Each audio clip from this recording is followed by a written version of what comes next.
shows broadcast on KYOK are entirely those of the host, guests, and callers who are entirely responsible for all show content and do not in any way reflect the opinions of KYOK Radio, its sponsors, staff, or management. When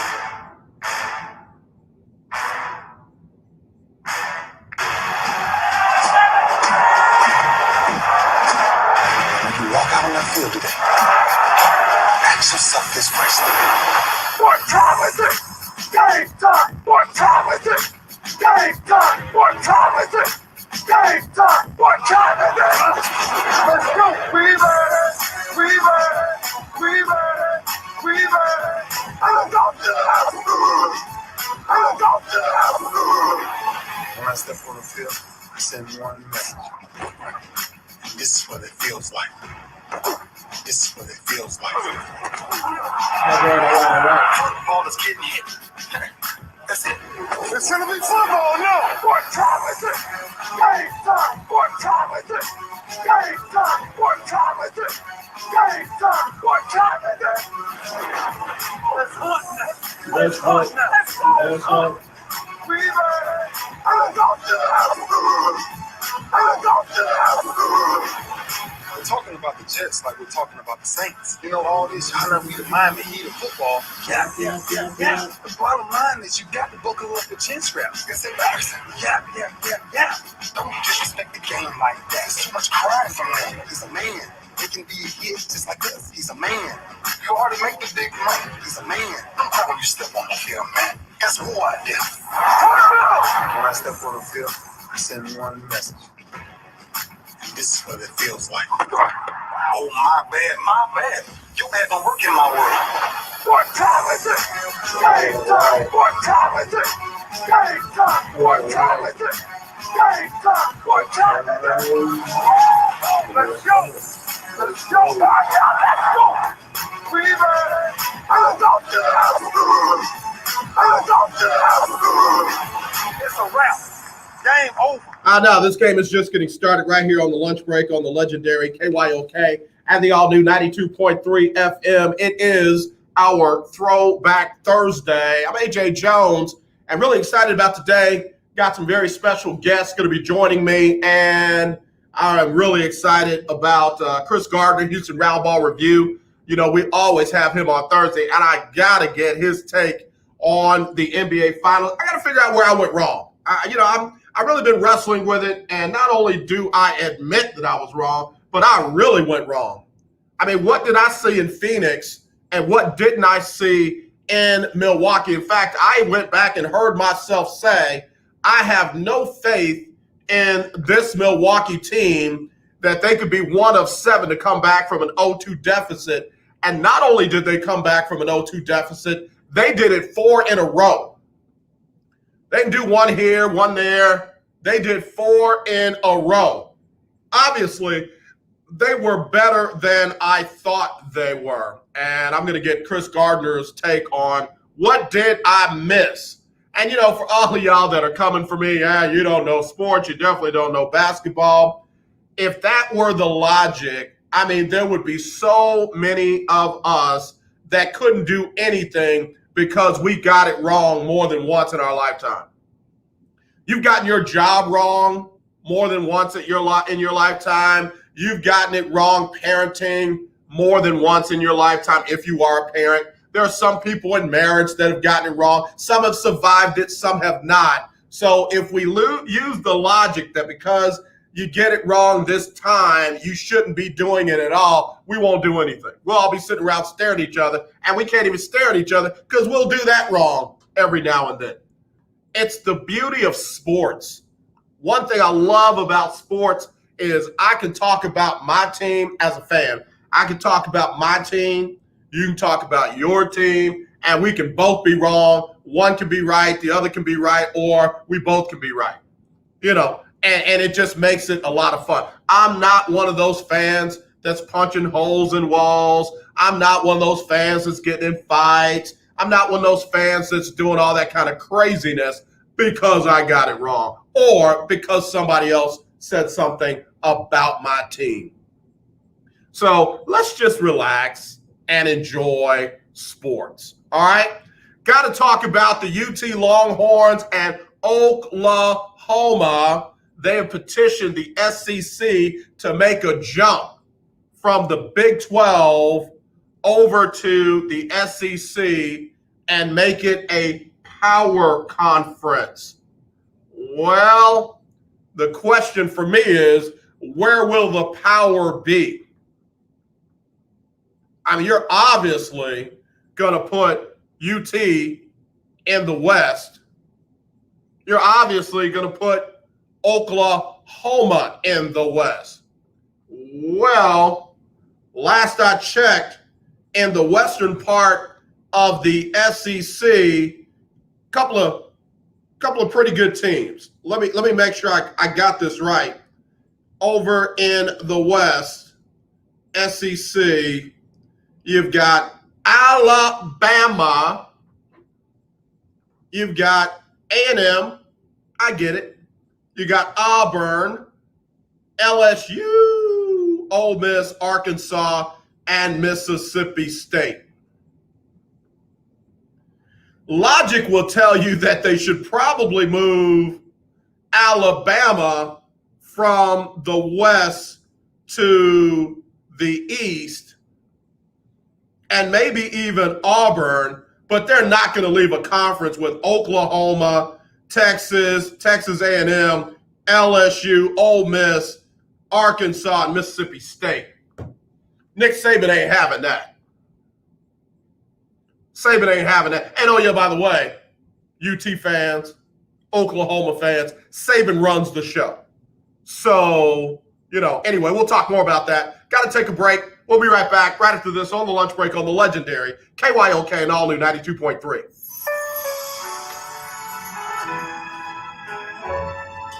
Hi, I'm Jacqueline Carr, and here is your winning strategy.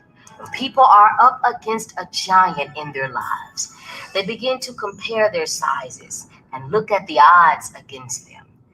You have to think victoriously over the things that may try to challenge the plans that God has for you. You must have the attitude that what you are doing will help others. People sometimes look at the problem more than they look at the authority and the power they have.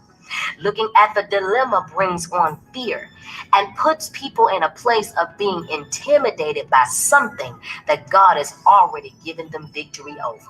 Audibly quote this scripture, 2 Corinthians 2:14. Now thanks be unto God, which always causeth us to triumph in Christ, and maketh manifest the Savior of his knowledge by us in every place. When you're behind the wheel of a Toyota Tundra TRD Pro, mighty moments are always right around the corner. 1 minute you're driving when you come across a funk music parade with a broken down float. And one tow later, you're leading the parade as honorary Grand Funk Marshal. Oh, let's give a big yabba dabba doozy to the funky brother who saves the day. Make the most of each moment with a handsomely rugged Toyota truck like the Tundra TRD Pro. Toyota, let's go places.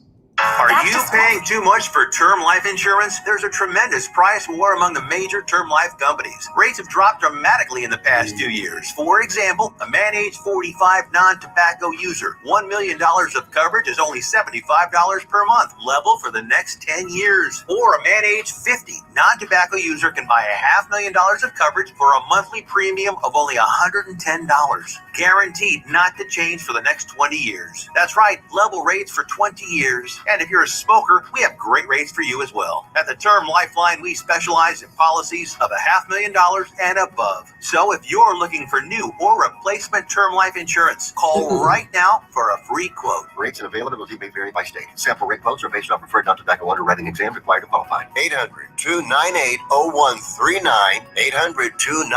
800-298-0139. 800-298-0139. That's 800-298-0139. Hello, this is Claude Cummings Jr., Vice President of Communication Workers of America District 6. Trey and I are inviting you to listen in to our new political talk show, Power to the People Political Hour. Hello, this is Trey Daniels from the Daniels Group. Yes, Claude, the show will be hard-hitting and informative, talking about national and local political issues of the day, week, and month. Interviews will be with pastors, community leaders, elected officials, and political operatives. You know, Claude, a part of our responsibility is informing the citizenry and give them power to the people. That's right, Trey. We're asking that you listen in on 1140 AM, 92.3, or streaming on KYOKradio.org, Thursdays at 10 a.m.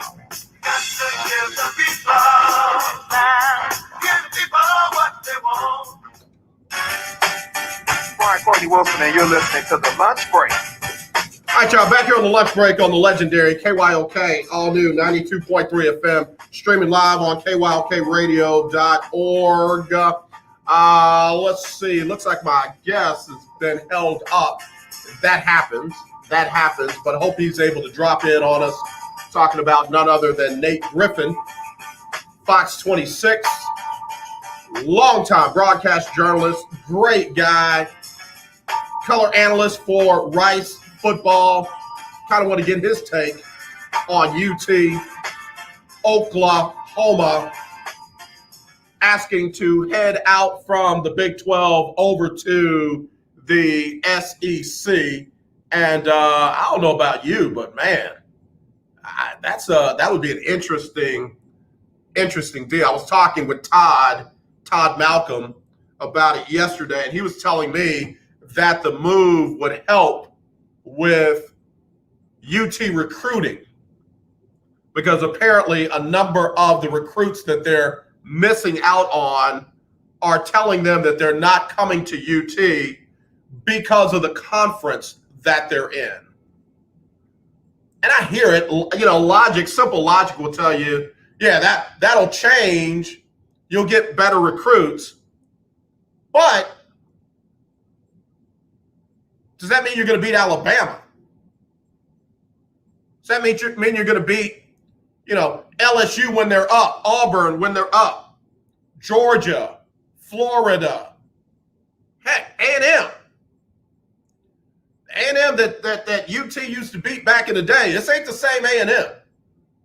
I mean, they were the number 5 team in the country last year, arguably should have been in the college football playoff. UT, you're not. You weren't. You haven't been in a while. So I'm just saying, it seems real simple and logical that, you move to the SEC, you keep some of the better recruits that you're losing, and now all of a sudden you're on the same level as Alabama. If I look at the Big 12 standings from last season, if I'm not mistaken, I was pretty right. It wasn't like UT was second to Oklahoma. UT was 4th behind Iowa State, Oklahoma State, and just barely above TCU, West Virginia, Kansas. I'll leave Texas Tech and Baylor. I'm sorry, Kansas State. I'll leave Texas Tech, Baylor, and Kansas out of it. I get it. You'll be better than your former members of the Big 12, but I don't know if you're going to automatically jump up to Alabama level. Now, don't get me wrong, you'll probably beat Vanderbilt. You might give South Carolina a run for their money. Tennessee, yeah, I'll be in the win column for you. Mississippi State, maybe, yeah, probably. Mike Leach, he knows how y'all play. Lane Kiffin over at Mississippi. I'm just saying, what looks good on paper is not always good in results.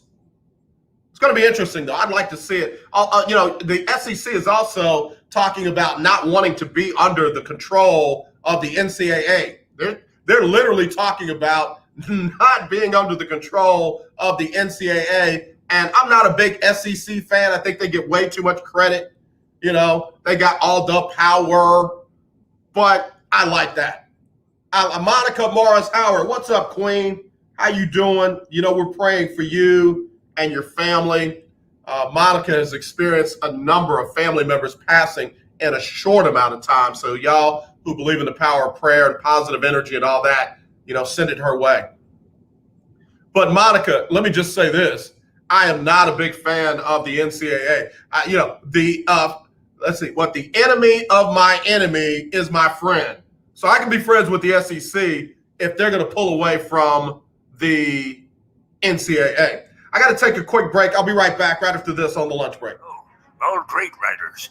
And after reading your book, I simply must add you to the list. Wait, you don't have a book yet. So make a free call to Page Publishing. Their expert staff can help you turn your book idea into a real book, a masterpiece that could someday make the bestseller list in hard copy and digitally all across the world. Page Publishing can help you completely take your idea for a book, write it, and publish it. So if you want to join the ranks of some of the most famous authors in the world, call now for a free information kit. Turn your book idea into publishing gold. Make a free call right now to Page Publishing. 800-219-8332. 800-219-8332. 800-219-8332. That's 800-219-8332. Remember in the beginning, when you first started to build a life for you and your family, you never imagined it would come to this. Instead of living your dreams, you're living with debt. In fact, it's smothering you. Now there's a way you can take back control with one simple call. If you owe $10,000 or more in credit card debt, you qualify to receive a free, no-obligation consultation on how to get rid of that debt for good. Call the Debt Helpline now. We work on your behalf to reduce your debt. We specialize in credit cards, retail store cards, and medical bills. One simple call is all it takes to get the ball rolling to a debt-free life. Stop living with debt and start living your dreams. Call the Debt Helpline now. 800-958-2156. 800-958-2156. 800-958-2156. That's 800-958-2156. Tune in to Table Talk with your boy, TD Blackshear, every Tuesday from 10 to 11 a.m. on the legendary KYOK 1140 a.m. and 92.3 FM. See you there. In need of tires? Check out OMG Tire Services and more. New and used tires, all the name brands you desire. Located at 3126 Tidwell, between 59 North and Jensen. Give them a call at 832-767-3211. Top-notch service from beginning to end. When you're done, get your car hand-washed inside and out at OMG Tire Services and more. Located at 3126 Tidwell, between 59 North and Jensen. Call 832-767-3211. That's 832-767-3211. Conveniently located on the north side. The legendary KYOK 1140 AM. The legendary KYOK 92.3 Before you, Nate. FM. Looking for you, Nate. Radio stations in one. Hi, I'm Larry Scott, host of the Not So Christian and Me Hey, show. Keith Hennick. Join me Saturdays for great fun, interviews, music, and the latest news surrounding our world today. We are the Hey, show Keith, that give me a cares call to if hear you your can. voice and opinion. Keith, give me a call if Real you can. conversation in a no judgment zone. So join me Saturdays from 1 to 2 p.m. on the Not So Christian and Me show, right here on the legendary KYOK Radio, 1140 AM, and the all-new 92.3 FM at KYOKradio.org.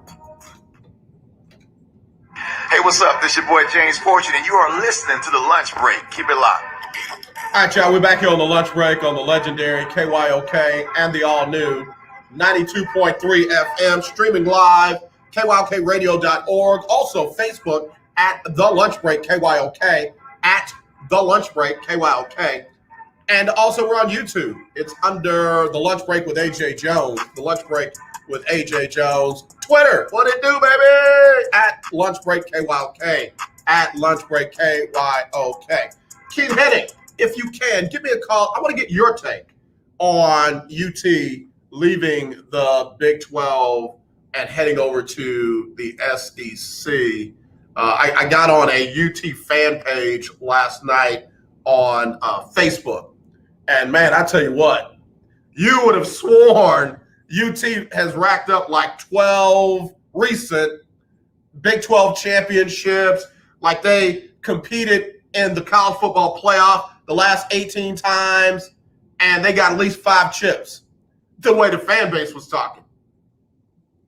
Like the recruits are just going to come running. Folks are going to decommit from Alabama and Ohio State and Clemson and just come running over to UT. Baby, we home. Baby, I'm home.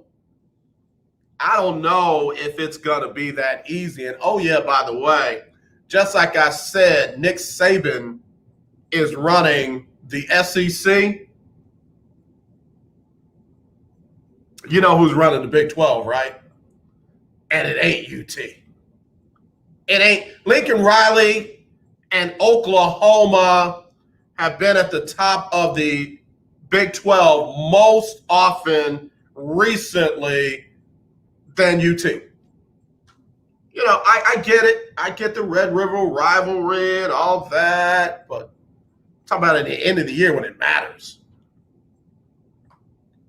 And I'm not coming down on UT. I'm just saying let's temper this. It'll definitely be good for the school, be definitely good for recruiting, but it is not, we in there now. We in there now. We are in there now. Bama, come get some. No, you probably going to have to go to Bama first anyway. Secondly, be careful what you ask for. How is it that A&M has been able to play Clemson, but UT hasn't? Hello, you're live on the lunch break. Who's this? Hey, it's Keith Hennig. All right, man, you're like the second biggest Longhorn fan that I know. Okay, that would be correct. Yeah, you know who is number one?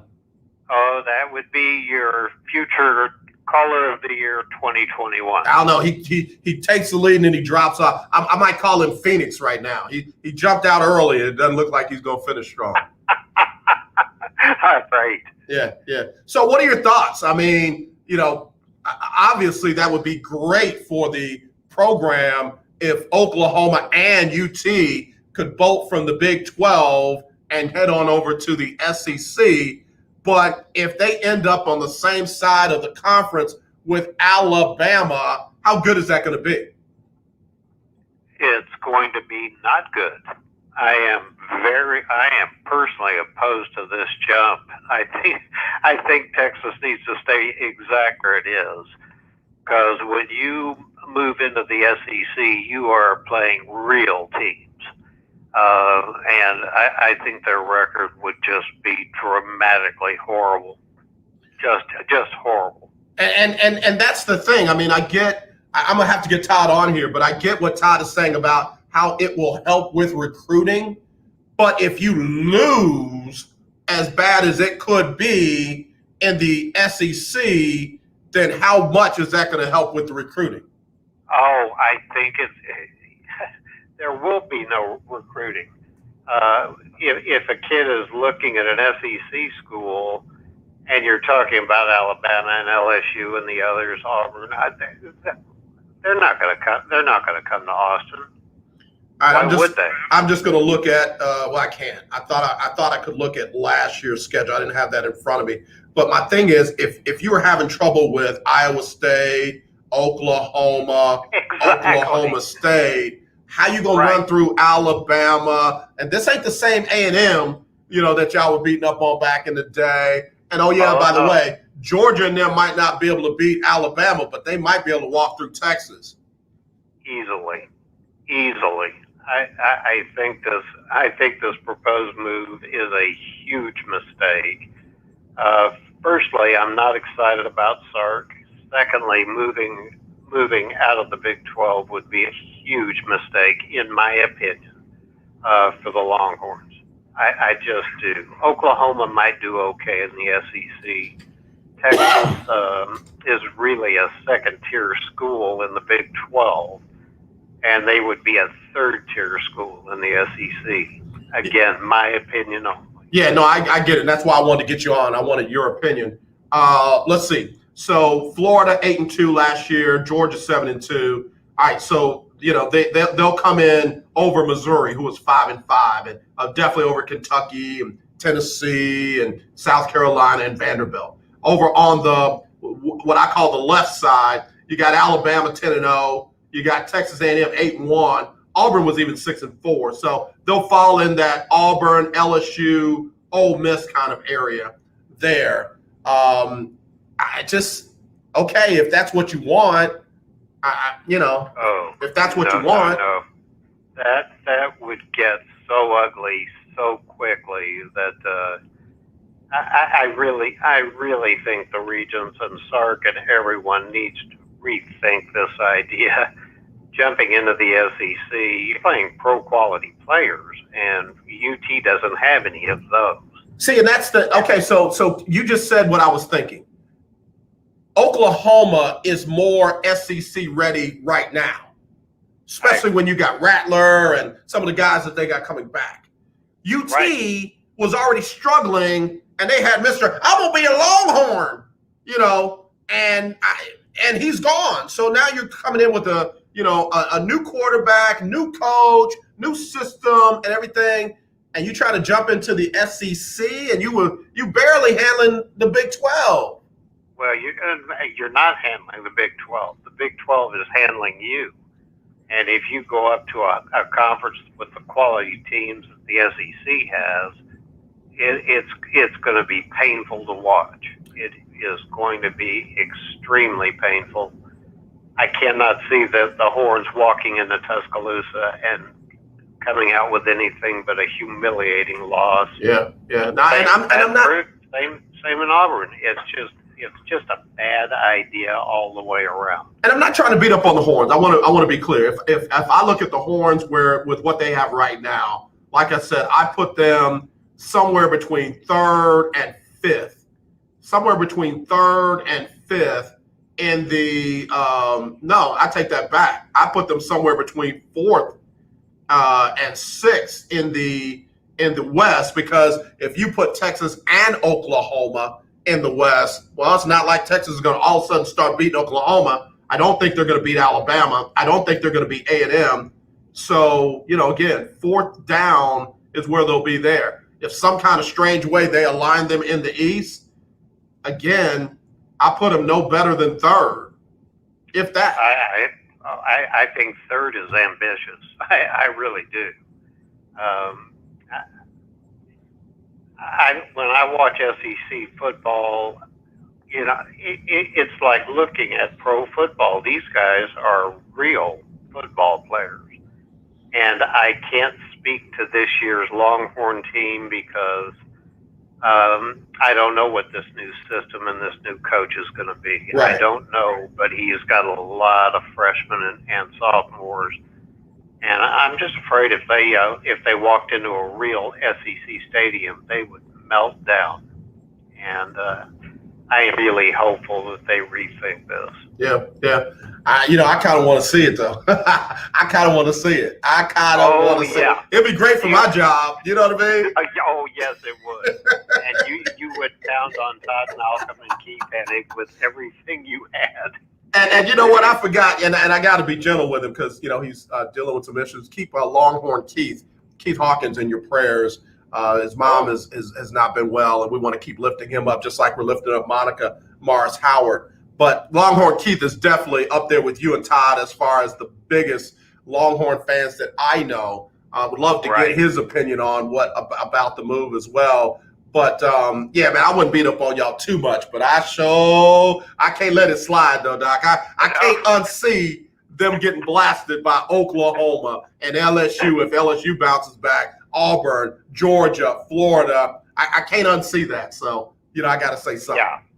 An Alabama game, 62-3, Crimson Tide. You beat up on us. You beat up on us. Somebody's got to do it. If I don't do it, somebody else will. You're so right. You are right. Keith Hennig, man, I appreciate you, brother. Be safe out there. I hope Tampa Bay doesn't get fined too bad about hiding Tom Brady's knee issue. Well, that was not exactly a very smart move on BA's part at all. That was just a stupid move, and they're gonna deserve what they get. Yeah, I don't expect them to repeat anyway. So, if they take Tom Brady out for 6 games, it's good night. The season's pretty much done. Yeah, I keep asking, who's the backup behind Brady? Blaine Gabbert. Oh yeah, there it is. Look, let me see that, man. Let me see, please. Yeah. Let me see it for at least 4 games. Can I get 4? Can I get 4? You have no compassion. You're just going to see me writhing around on the floor in misery if Blaine Gabbert starts. Oh, God. Blaine Gabbert. That's the man. That's the man. Out of Missouri, right? Out of Missouri. Yes, sir. There it is. Number 11 on your program, number 80 in your heart. He is just not the guy. But, if Blaine Gabbert has to start and I'm Todd Bowles, I'm throwing at least 2 clipboards. I'm throwing them. I'm picking them up. I'm throwing them back down. I'm just like, yeah. It ain't right. It ain't fair.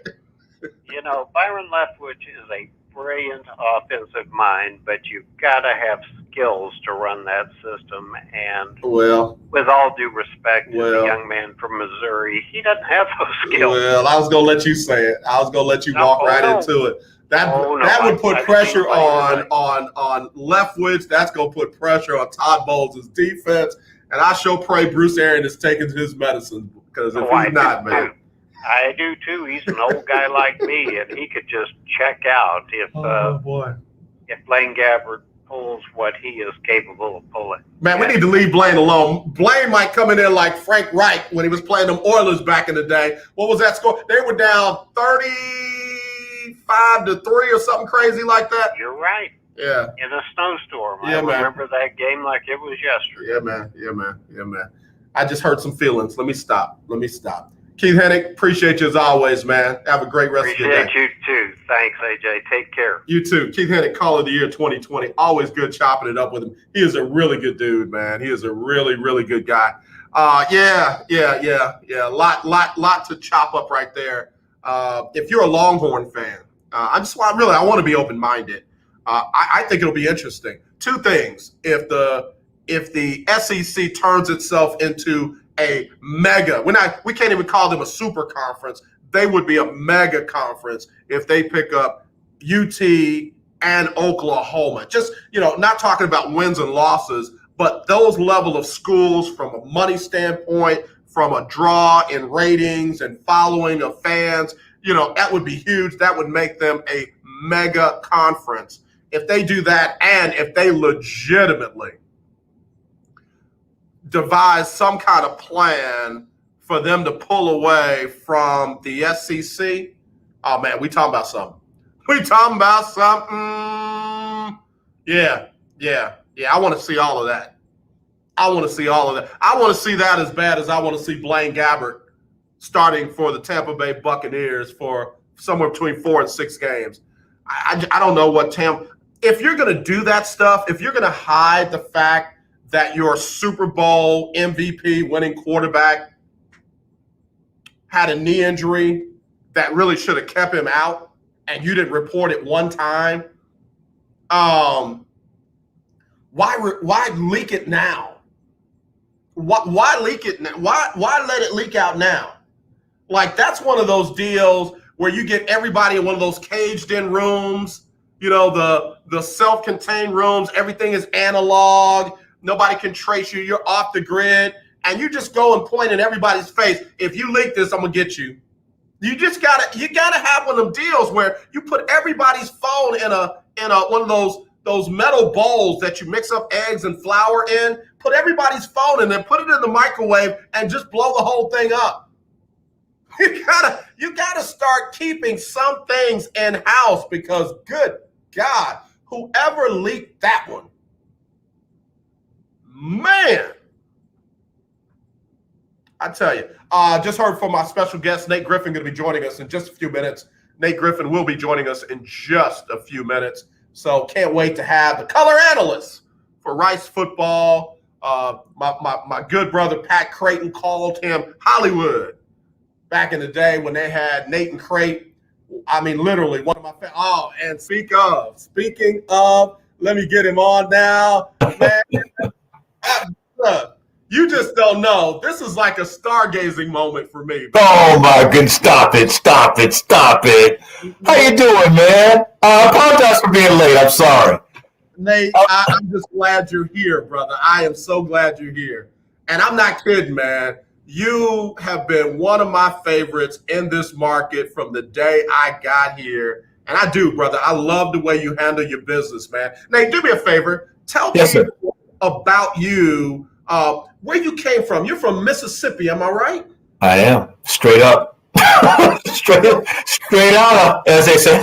I'm trying to figure out how do I, got it. There it is. Okay, no. There we go. Okay. How are y'all doing? AJ. You look Thanks great. for having me. You look great. You sound great, man.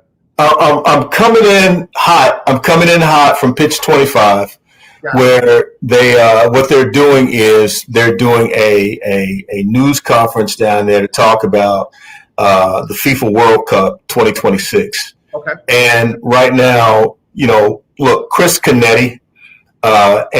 the World Bid Committee right now, what they're trying, Houston Bid Committee, they're trying to do everything they can to bring in the World Cup into Houston 2026. And so I've been down there all morning, running in here, which is why I'm late. I apologize. No. But I will tell you that, yes, I am from Hattiesburg, Mississippi, California born. Okay. And I was just talking to one of my good friends because from Hattiesburg, where he played his college football at Ole Miss, and obviously I'm sure you've heard that there's this little story going around about the SEC. Yep. And Alabama, Texas and Oklahoma are seeking entrance into the SEC, according to this story that was obviously published by the Chronicle. And so he played his college football at Ole Miss, and being an SEC member, a former SEC player, his son plays at Ole Miss now, and I'm going to be posting pictures. I know that his big concern is, okay, what's going to happen with Texas and OU? Can you imagine how big football will be in this country if those two schools are allowed to play in the SEC? Man, there won't be enough televisions or enough football to go around for everybody because it will be mad. So I grew up in that part of the country. I played my college ball at Southern Mississippi. Okay. And after that, went to Los Medanos College and moved to Houston. And I got into the business here back in 1989. But real quickly, growing up in Hattiesburg was a lot of fun. Yeah. I still stay in touch with a lot of my people from Hattiesburg. I'm a Southern boy through and through. You really know it when I sit down to eat. I mean, you can tell I'm you can tell I'm a Southern boy, man. I love cabbage and cornbread. Yeah. And fried chicken, rice and gravy. I love this day, man. I'm telling you, there's no joke about that. And my wife knows. Everybody knows. All my boys know. So all my friends who graduated with me from high school, they know what the deal is. But have been here and actually got into this business in 1989. Okay. And it has been nothing but a blessing ever since. I started as an intern at KTSU. By the way, I graduated from. I played my college football at Southern Miss, but graduated from Texas Southern with a degree in speech communications. Okay. And so I don't know if you're familiar with Tony Wiley. I am very familiar with Tony Wiley. Yeah. Tony and I, we're boys. We go back. So all those guys who you've heard about, I know them all. So that kind of gives you an idea. So the realm of people that I've had contact with that I've been allowed to touch base with and grow with is big and wide. And since '89, I've done nothing but, they say that if you're doing what you really like to do, it's not work. Yes, sir. I've made a lot of friends along the way in this business. I've worked as a public address announcer. I've worked as a morning radio anchor. I've worked as a weekend radio anchor. I've worked as what else have I done? I've done everything in television. I've worked as an analyst, football analyst, basketball analyst. I've done it all. You name it, I've done it. And I've worked for regional networks. I've worked for big networks. I've worked for local affiliates. And I've paid my dues in regards to starting small and being able to work my way up and still working in this business to try and leave a legacy and create opportunities for other people. We got Nate Griffin joining us, broadcast journalist over at Fox 26. Love his work. He's done, like he said, so much stuff over there. In fact, he and one of my good brothers, Pat Creighton, used to great sports talk show. I used to run out of here, get in my car so I could catch you guys. Man, I appreciate it. And that's my Yeah, but let me ask you this, and you know, it's been in the news lately, the issue with Rachel Nichols and Maria Taylor. You talked about paying your dues. Yeah. When you look at how that unfolded, I mean, obviously it was not brought to light in the best way, but it came to light. And then you see that Maria has chosen to not agree to a contract to stay at ESPN, but is chartering new waters, hopefully soon at NBC. You know, what was that like for you, paying your dues and making decisions to go into different parts of this great business? I think, first of all, it's a totally different ball game when you're working locally versus working nationally. Mm-hmm. And the thing about it is, I never really wanted to do everyday national television work. I wanted to work as a football broadcaster primarily, or basketball broadcaster primarily. Comcast gave me an opportunity to do that. ESPN gave me an opportunity to do those things. But those were opportunities covering games, right? And if you know anything about that at all, you know how much fun it is to actually cover a game and work that game as a broadcaster. Right. It is so much fun. You're in, you know, you're flying in, you're flying out, you know, and you're doing your work during the course of the week. And that was one of the things that I really enjoyed. Now, in relation to Maria Taylor, it's on a much bigger platform. Mm-hmm. ESPN gave her that platform, and she did the right thing by thanking ESPN for giving her that platform, because that platform allowed her to get the job at NBC. Correct. And so now she's going to be covering the Olympics. That's really, really big for her. If she's able to make the money, and I think that she will, she'll probably sign a really big deal. And obviously they couldn't agree to a deal at ESPN. Initially she was making $1 million, and then we heard that she was going a little bit more than $1 million. And then we heard that she was going to make up to or around $3 million for her work. Well, if she's in NBC, think about it for a second. Now, do you hear or do you see daily telecasts or broadcasts on NBC? No. Right. So if you're covering the Olympics or whatever event you're covering, now there's day-to-day work, I'm sure, because you have to gather, right? You have to still create those contacts. That's part of the reason why you're being hired, because of the contacts and the information that you bring, the knowledge that you bring. So you continuously have to do that kind of work and develop those contacts so that you can become, you know, a very relevant part of that newsroom. Mm-hmm. But for her now, it may be a better course, because she's going to cover the Olympics. She's going to get a chance to travel.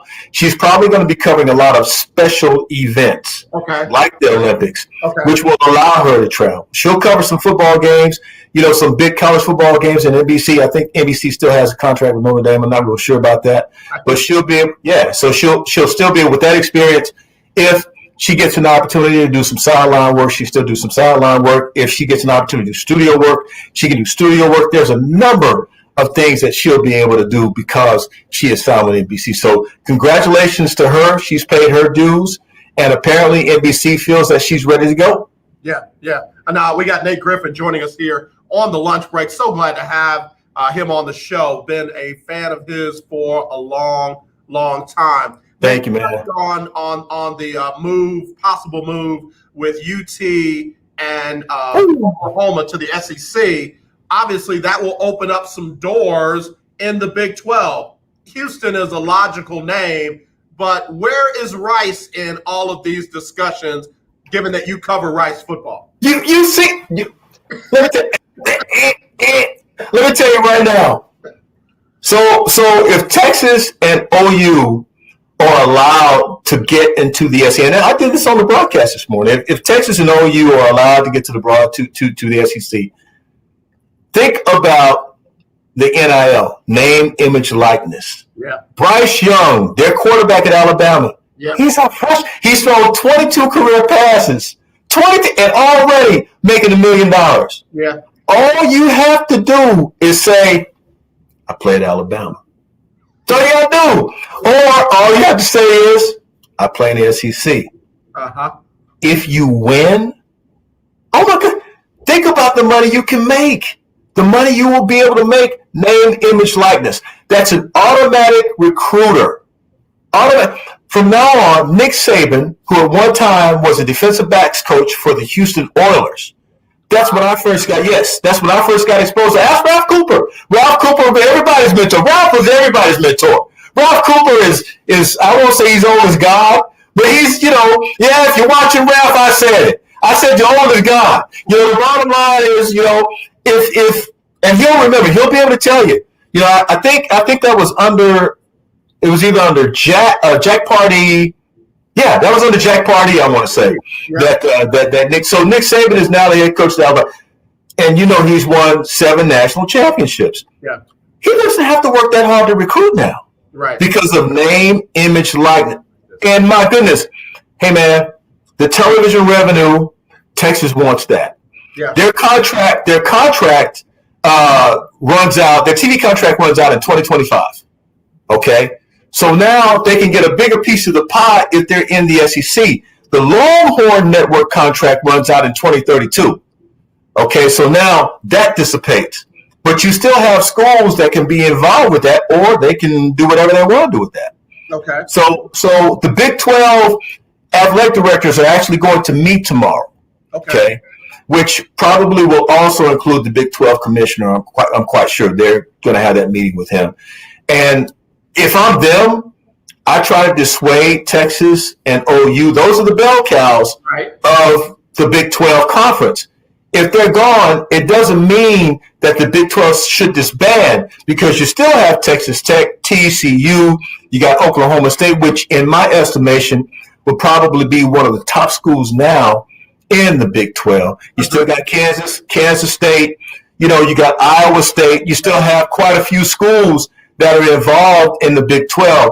The problem is this: who do you invite in? And you said one of those schools, and you asked me about the other.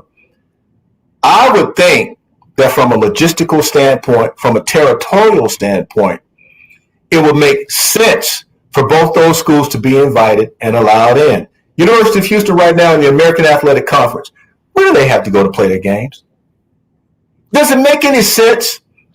Well, okay, let me pull back a little bit, because right now, from a dollar standpoint, this is how they make their money. They got to go to UConn to play football. That's just one example of where they go. Think about this. If they're realigned in the Big 12 or with the Big 12, you got some semblance of the old Southwest Conference. Correct. Now it's University of Houston. Right. Rice, Texas Tech, TCU. You got SMU. Think about SMU now. Also in the American Athletic Conference. Correct. You can even talk Tulane. So logistically and territory-wise, it makes more sense for them to be aligned in the Big 12. But from a money standpoint, then, now it takes a step down. Texas takes everything with them. They will be able to do so well in the SEC. And keep in mind who their coach is. Steve Sarkisian, the former offensive coordinator at Alabama, is now the head coach of Texas, right? And he goes to play his old coach at Alabama. I cannot tell you all of we don't have enough time to talk about all of the different scenarios surrounding this whole thing. Nate Griffin, Fox 26, joining us on Throwback Thursday here on the lunch break. And he definitely threw us back to that old Southwest Conference. Man, those were the days. But let me ask you this, and I mean real talk, Nate. Don't shy away from it. Okay. Is UT going to be able to win in the SEC? Oklahoma, I believe they are. But UT, be honest. Yes, they will. They will. It's going to take a little time, but you got to remember, think back about 3 or 4 years ago. What was the number one brand in the country? Number one college football brand in the country was Texas.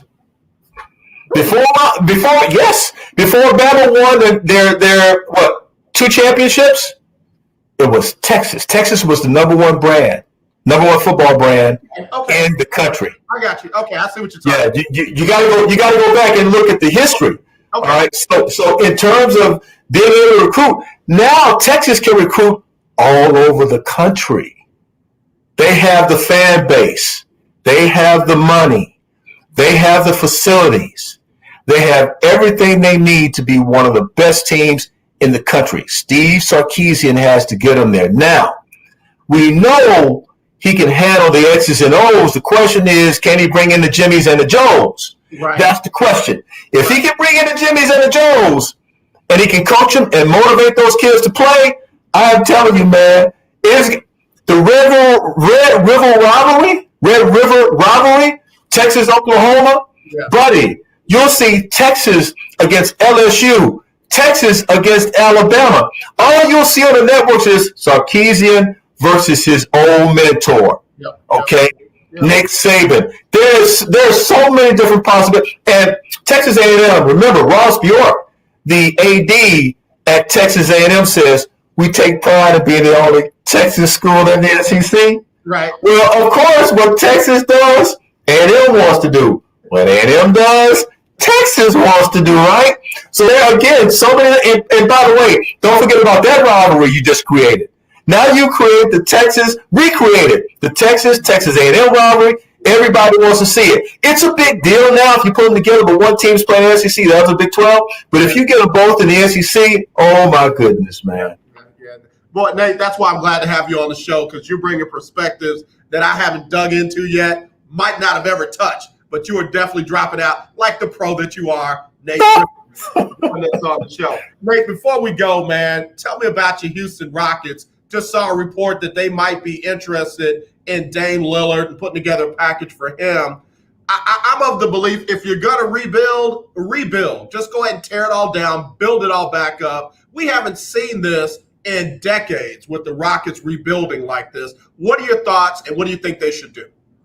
Well, remember what happened with Steven Silas, the new Rockets head coach, and he's no longer new now, but, you know, the first-year head coach who came in, he actually thought that he was going to have a pretty good basketball team. Right. He thought he was going to have P.J. Tucker. He thought he was going to have James Harden. He thought he was going to have Russell Westbrook, and you saw what those guys did. They put in a good word for him, and then what they did, they saw fit to take care of their futures. I totally understand that. They were looking to win a championship, and they didn't think that they could win a championship with the Houston Rockets. Well, turns out P.J. Tucker won the championship, right? He got the chip.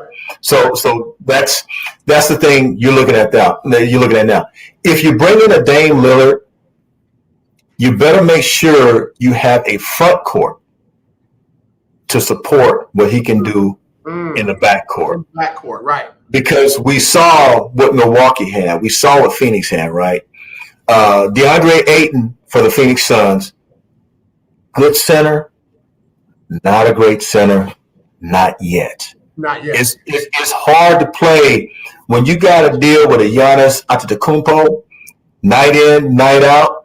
You see just how good you really are. And he's got a lot of work he needs to do if the Phoenix Suns, Monty Williams, the Phoenix Suns, and CP3, if they're going to have an opportunity to win a championship, they're going to have to get better right now. Right. I love that two guard they have. Yeah. I love him. Yeah. But, you know, in terms of what the Rockets are going to need to do, they're going to need to do more than just bring in a point guard. They've got to bring in the other pieces in order to have a chance, and you got to have a good bench. I think Milwaukee proved that you got with Porter coming off the bench, you got to have some guys who come off the bench and help you win right now. That's true. So man, they don't host that trophy. So and Steven Silas doesn't need to have another season like he did last year. I felt so badly for him. Truly, he didn't deserve that. He really didn't deserve that. Truly, Nate, I really need to cut us off here, but I gotta squeeze you one more thing. Yeah. Houston Texans, 4 wins with Deshaun Watson. Most likely not going to have Deshaun week 1 or this season at all. What do you think this Texans team does with a whole new look, a whole new feel, a whole new coaching staff. If they had Deshaun Watson, I'd be looking at 9 games, at least 9 wins minimum. And remember, we're going to a 17-game regular season schedule now with 3 preseason games. I could see them winning 9 games the way the team is currently constructed, maybe more, 10, maybe 10 max, and getting to the playoffs. Without Deshaun Watson, oh no, I'm being straight up Mississippi with that. Like we say back, oh no, not I don't know, oh no. They just forget about the D. I don't know. Forget about the D. We don't even use the D, and that's oh no. That's what we say at home. I do not know. I have no clue. But I will tell you, if you have a talk show partner on here, Patrick Creighton, right now, Pat would be saying, man, why are you fudging? Why are you fudging around on this? And he'd have you dying laughing. They're not going to win but 2 games. Yep. That's probably what he would say. And speaking of which, if you don't mind, I need to give some people a shout out. Ralph Cooper, love you, man. Patrick Creighton, you my boy. Let me see who else. Richard Walker. Richard is a funny guy. Yeah, he is. Dude has so many jokes all the time. Just love him, man. He is so funny all the time. And so many, and a host of others. Butch, I know, you guys should be watching AJ. I'm just letting you know, all y'all should be watching AJ Jones right now because he brings it every day. I'm telling you right now, this guy on his Alabama A&M shirt. We didn't even talk about Deion. How can you not talk about Deion? Are we going to talk about Deion? Listen, go ahead and talk about Deion because I felt like Deion was trying to set a tone and it went wrong. But you tell me, what were your thoughts about Deion? Shouldn't have walked out.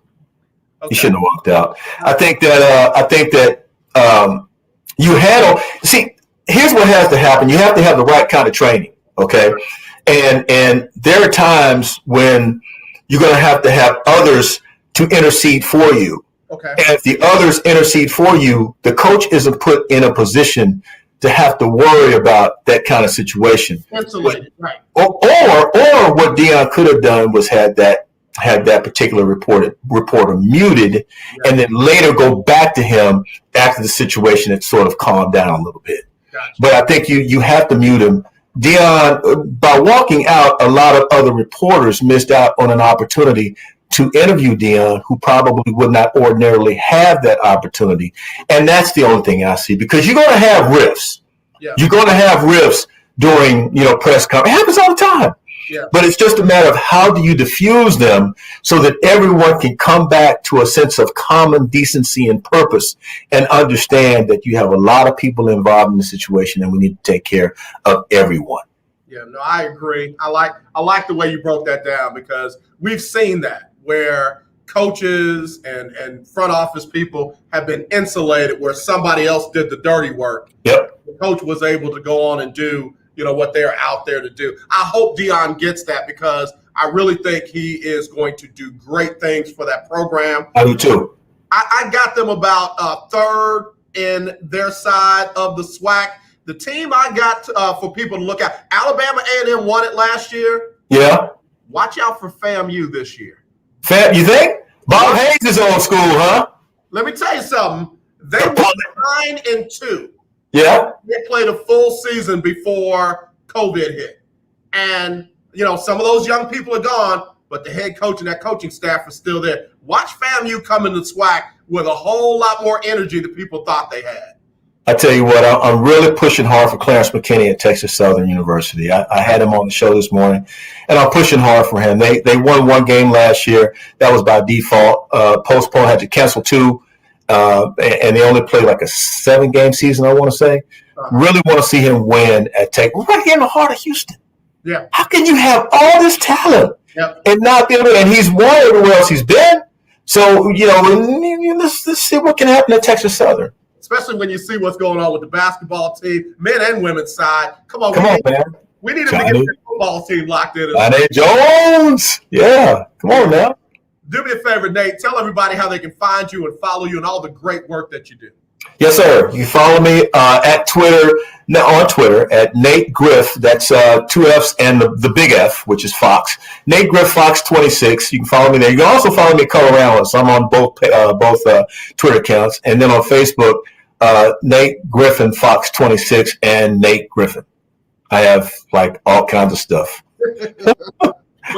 All kinds of stuff. I got to tell you this one thing. I sat next to Connie at a boxing match, and she was talking about you, and she said, Nate told me he was doing some overnight stuff, and he said, if I see a dead body, I'm out of here. I'm giving it all up. Man, Fox had me doing news, and I still do some occasionally. I did a story yesterday about a gas leak, and I'm like, man, I hadn't been out here forever. I'm a sports guy. I'm not news. I can do news, but I'm a sports guy through and through. I've been doing this, since 1989. Played college ball. I'm a sports guy. Started KTSU, and thank them for their opportunity because I wouldn't be here now if it wasn't for that. But I'm just saying, I'm a sports guy, man, through and through. I love sports, and I love being able to talk about it. I really do, as you can tell. Man, I tell you what, I love you, man. We're going to have you back. But thanks for making time for us today, Nate. I appreciate it. Absolutely, man. My pleasure. Thank you for having me. This has been an honor. I really appreciate it. Watch this guy. He's good. Thanks, Nate. Yes, sir. All right, y'all. Nate Griffin, we got to take a quick break. We'll be right back with more right after this on the lunch break on the legendary KYOK and the all-new 92.3 FM. Thanks, man. I appreciate you, Nate. Hey, man. Thanks for having me. I certainly appreciate it. All right, brother. We'll talk to you soon. All right, then. Okay. Bye-bye. The views and opinions expressed on all radio shows broadcast on KYOK are entirely those of the host, guests, and callers who are entirely responsible for all show content and do not in any way reflect the opinions of KYOK Radio, its sponsors, staff, or management.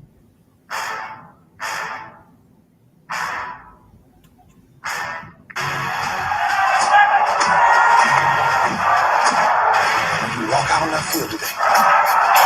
Ask yourself this question. What time is it? Game time! What time is it? Game time! All right, that's for me. But I got to do it for the man sitting in the chair next to me right now.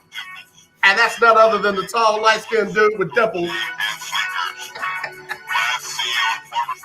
Last seen giving him heck on the Houston Roundball Review. It's none other than KG, Kris, Gardner. What's up, Kris? Brother, how you doing, man? Man, Look, I just had my stargazing moment, man. I just had Nate Griffin on, and I've been a Nate Griffin fan since I've been in town. Yeah, man, Nate's one of the good brothers, man. Look up to him, admire his work for a long time, man. Got to follow those footsteps, man. Listen, man, I'm trying to tell you, we all try to be like Nate and a Ralph Cooper and them when we grow up, man. Because those imagine getting both of them in a room and letting them just life dump. Because I mean, they have seen it all from the Muhammad Ali's and you name it, Hakeem Olajuwons and all that in ways that many of us don't get a chance to see them. So I really enjoyed that, man. I'm glad he made the time to do it. Yeah, when I saw you tweet out that Nate was going to be on the show, man, I was like, ooh, I'm following up a legend. Wow. All right, man. Okay. Yeah, I'm part of a show with a legend on it. So, brother, if you don't get out of here, wait a minute. Hold on. Since 1994, local name, national perspective. Brother, you is as legendary as they come. Thank you, brother. Some folks hate, but, whatever. Yeah, well, if they're not hating on you, you're not doing anything to be hated on. I'll just leave it at that. Speaking of, man, I've been waiting on you, man, because I'm kind of having some issues figuring this out. How did I get it so wrong with the Phoenix Suns and the Milwaukee Bucks? I said, I had to go back and listen to it myself. I said, I don't see anything in this Milwaukee team that would make me believe they can come back from an 0-2 deficit. And Doc, not only did they come back from 0-2, they won 4 in a row. They underachieved. They played strange basketball at times, bewildering basketball at times. Drew Holiday can miss layup after layup with the left hand far too often. They do things to make you shake your head. But to a person, they have more talent, individual talent, than the Suns did. But you got to go out and produce. You got to get it done. Right. In first two games, they didn't do that. Yeah. They finally got it going. Giannis was Giannis throughout. He got help from Drew and Middleton in games 4 and 5. Game 6, Giannis was everything.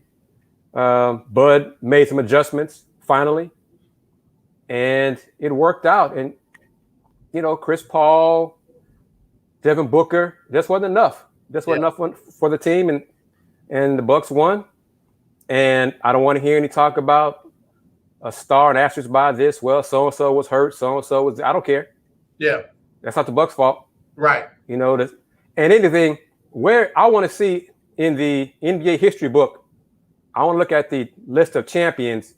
I don't see stars by those champions. I don't see any asterisks by those champions saying, well, this year LeBron got hurt, or this year KD was hurt, or this year it ain't in that book.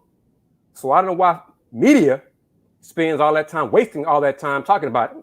The ring counts. The trophy counts. You still go up in the trophy case, all those things. So kudos to the Bucks.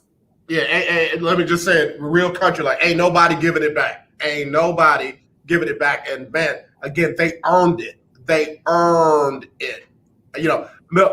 Phoenix had lost back-to-back games in the playoffs. Right. In a while. But they had not lost 3 games back-to-back all season long, let alone 4. And that's exactly what Milwaukee did to one of the best teams in the NBA all year long. Which tells me the Bucks were the better team. Yeah. And in terms of a championship, Giannis said it in his gram. Yeah. Nobody can take this from me. That's right. Nobody can. Yep. We got to take a break. We'll come back with more of that. If you want to get in with myself, Kris Gardner, do some Roundball review. Y'all be waiting on him to ask questions. Go ahead and ask him now. 281-453-1000, 281-453-1000, or text me 832-403-5005. It's a lunch break. We'll be right back. Hello, this is Claude Cummings Jr., Vice President of Communication Workers of America District 6. Trey and I are inviting you to listen in to our new political talk show, Power to the People Political Hour. Hello, this is Trey Daniels from the Daniels Group. Yes, Claude, the show will be hard-hitting and informative, talking about national and local political issues of the day, week, and month. Interviews will be with pastors, community leaders, elected officials, and political operatives. Claude, a part of our responsibility is informing the citizenry and give them power to the people. That's right, Trey. We're asking that you listen in on 1140 AM, 92.3, or streaming on KYOKradio.org, Thursdays at 10 a.m. Got to give the people now. Give the people what they want. The legendary KYOK, 1140 AM and 92.3 FM. The legend. I'm Ben Tankard, and you are listening to The Lunch Break. All right, y'all. We're back here on the legendary KYOK and the all-new 92.3 FM, streaming live, KYOKradio.org. And Nate Griffin had the nerve to text me talking about that was a lot of fun. Bro, get off my text, man. That was fun for me, man. Please. You know what I'm saying? I'll stop. I'll quit. He's a genuine dude, man. He is really a great guy. He truly is. Tell you, I literally, seriously, I said it to him, and I wasn't joking.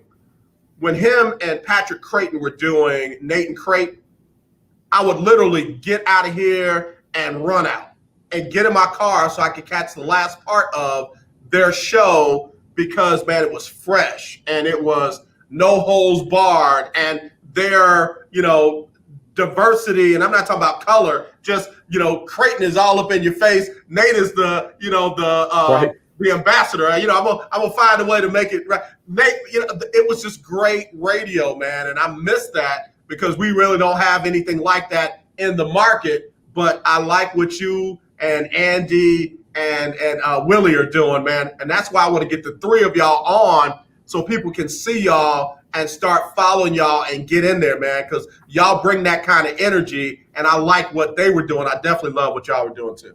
Appreciate that, man. Yeah, I need to talk to Andy, Will, too, about that schedule, see if we can make that work to show folks who haven't seen us yet on Folks Talking Sports what we do, and hopefully they'll like it and stick with us. Well, I'll tell you what, man, y'all do a great job. Y'all get into those topics that, that we got to get into. A lot of them are coming out now about different things with the finals. I've been saying it all along that the staff of Budenholzer broke down the offense and the defense of Phoenix and got him to agree to allow them to implement some of those changes, and they worked. Somebody came at me, man, was like, oh, why don't you believe Budenholzer did? Why did you? Now there's a report out that that's exactly what happened. He's starting to call names of different people on his bench that picked up on things that they could expose and exploit. And, just because you're a good coach doesn't mean you do everything. A good coach can see when somebody's got an idea that you need to implement, they implement it and it works. A good coach, like people, has to accept that he or she is not perfect and he or she does not know everything. That's why you have a good staff. Yeah. That's why you should allow your staff to see things and make adjustments. Come to you and tell you, Coach, we need to try this. This isn't working. Let's try this. Coach, let's try this. The numbers show this. Let's do this. The film shows this. This will work if we give it this. Bud finally did it. Yep. He finally opened himself up, made some changes, and realized things that he was doing weren't working. Yep. So I give him credit for finally doing that, and it worked. Well, I tell you what, the report is that Vin Baker was the one that kept pushing Bobby Portis more into the starting lineup or into the lineup and giving him more minutes, which, as we saw, man, proved to be a difference in the series. And AJ, who was pushing Bobby Portis on the show on the lunch break? Oh, you, yeah. You. So, I'm right sometimes. I'm wrong sometimes too. But I'm going to say that when I'm wrong. But yeah, I've been pushing Bobby Portis to get more minutes for quite a while throughout these playoffs. Yeah. And Bud finally, the light came on, or Bud finally realized, Ben is right. Let's do this. Yeah. And Bobby, helped them get that championship. Let's go over to the other side. What can you say about Monty Williams? Of course, Todd Malcolm wanted to try to drag Monty because he blew an 0-2 lead. I shut him down. It's like, nah, you're not dragging Monty because only him and Westphal has gotten them to the NBA Finals. And, oh, yeah, by the way, Monty took himself down to the Bucks locker room and was down there hugging dudes and giving them, all the kudos and accolades. Man, I'm trying to tell you, I love everything about that young head coach. Monty's a great man. Yeah. And some folks would say, shouldn't he hurt and be all bitter? And he didn't like to lose the championship, but he showed class by going to the locker room, and congratulating the Bucks for winning the championship. There's nothing wrong with being civil in defeat. Right. Unlike others in leadership across this country who are still clinging to falsehoods. But anyway, so yes, Monty is a great man. We're not gonna win all the time. Right. He hurts that he lost. He's not happy that he lost, but you can have dignity in defeat. There's nothing wrong with that. Right. Kris Gardner, Houston Roundball Review, joining us here. Throwback Thursday on the lunch break on the legendary KYOK, AM 1140 and 92.3 FM. Kris, so I will just start calling her our girl. You'll know who I'm talking about. Asked Chris Paul, so how's it feel? He says it feels like I lost. Like we lost. Help me understand. Are we just piling on her now, or is there a level of talent that we overestimated or thought was there that actually isn't? I heard that clip this morning, and her asking the question. Her voice is recognizable. I never put her on a pedestal to begin with. So, okay, but that question that she asked, how does it feel? It's a cliched question. A lot of folks ask that question, to get how do you think it feels? I used to ask that question when I was younger, asking a player or coach after a loss. And I got the response, Kris, how do you think it feels? Yeah. It stinks. Yeah. And I'm like, well, let me stop asking that question and try to go a different route with another question. So, she's not unique in asking lame questions.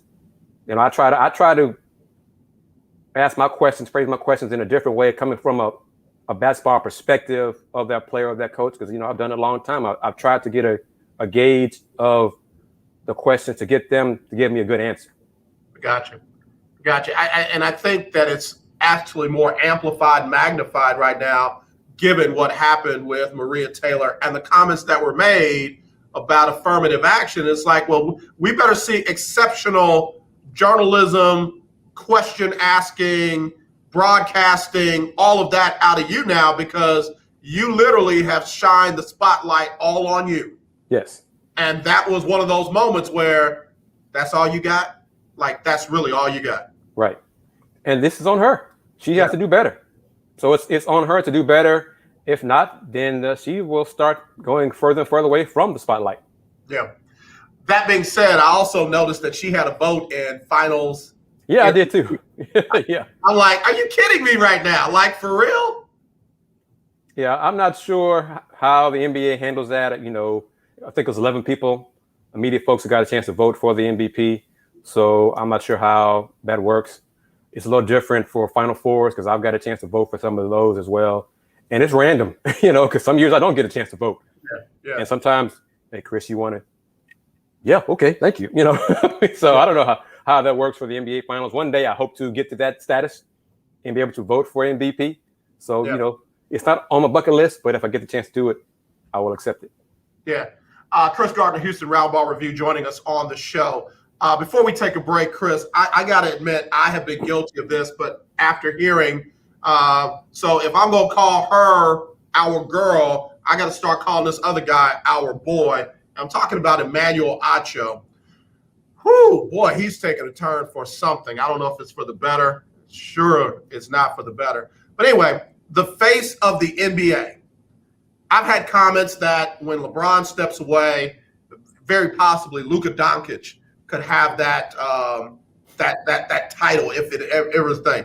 Is it a thing, number one? And how in the world could Emmanuel say that Giannis could not have that title because people can't pronounce his last name? I missed Emmanuel saying those comments. But okay, if you can't pronounce his last name, call him Giannis. We know who he's talking. We know who you're talking about. We know who you're referring to. Giannis. We call Luka very easily. Yeah. We call Dirk very easily. We've been on first name basis when allowed. Dion, thinking about you.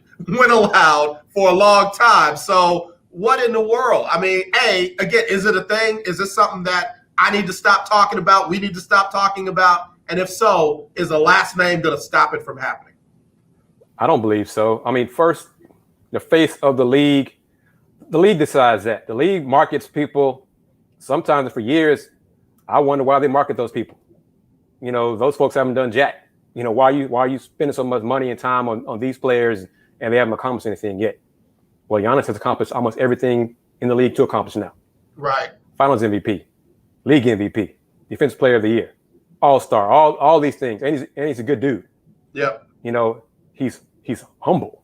Yep. You know, and he's a hard worker. He loves his teammates. He loves his coaches, family. The love between him and his brothers is genuine. You see all that. He's a great guy. But the league will appoint who they want to appoint, who the numbers, the marketing, and marketers say, well, so-and-so is going to be, should be the face of the league. All right, whatever. I don't really care about it. I want to know, can you play? Right. That's what I care about. I'll leave it at that. Because like I said, I've gotten into those discussions and, you know, I didn't think a big deal about it. But when I heard that, I'm like, A, why are we having that discussion? And B, why in the world would you think somebody couldn't have it because nobody can pronounce their last name?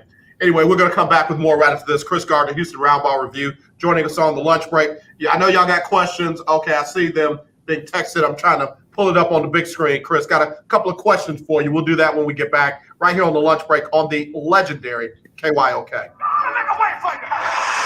If Ernest Hemingway was alive today, would he say this to you? Shakespeare, Mark Twain, Edgar Allan Poe, all great writers.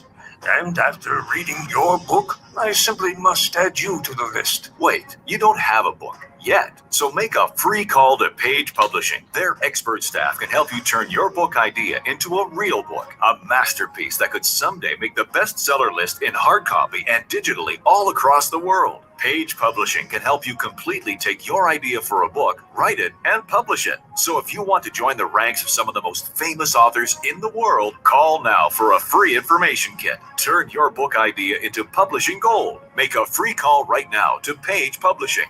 800-219-8332. 800-219-8332. 800-219-8332. That's 800-219-8332. Remember in the beginning, when you first started to build a life for you and your family, you never imagined it would come to this. Instead of living your dreams, you're living with debt. In fact, it's smothering you. Now there's a way you can take back control with one simple call. If you owe $10,000 or more in credit card debt, you qualify to receive a free, no-obligation consultation on how to get rid of that debt for good. Call the Debt Helpline now. We work on your behalf to reduce your debt. We specialize in credit cards, retail store cards, and medical bills. One simple call is all it takes to get the ball rolling to a debt-free life. Stop living with debt and start living your dreams. Call the Debt Helpline now. 800-958-2156. 800-958-2156. 800-958-2156. That's 800-958-2156. Tune in to Table Talk with your boy, TD Black, one more, Kris. every Tuesday from 10 to 11 a.m. on the legendary KYOK 1140 a.m. and 92.3 FM. See you there. In need of tires? Check out OMG Tire Services and more. New and used tires, all the name brands you desire. Located at 3126 Tidwell, between 59 North and Jensen. Give them a call at 832-767-3211. Top-notch service from beginning to end. When you're done, get your car hand-washed inside and out at OMG Tire Services and more. Located at 3126 Tidwell, between 59 North and Jensen. Call 832-767-3211. That's 832-767-3211. Conveniently located on the north side. The legendary KYOK 1140 AM. The legendary KYOK 92.3 FM. Two radio stations in one. All right, y'all, we're back with the man that gets it done. He does it on Houston Roundball Review. He does what's the show called? A couple of fellas talking sports. A couple of people. What was it called? Folks Talking Sports. Folks Talking Sports. All right, because I know sometimes. Well, that one time, y'all had a woman on there, And we'll have more on. and she's good. She is. She's in Connecticut right now, working for ESPN. For NBC for the Olympic coverage. She real good. I went back and looked at the replay. I looked at the replay. Sundays at 7:00, Facebook Live. Facebook Live, YouTube, Houston Roundball Review on YouTube.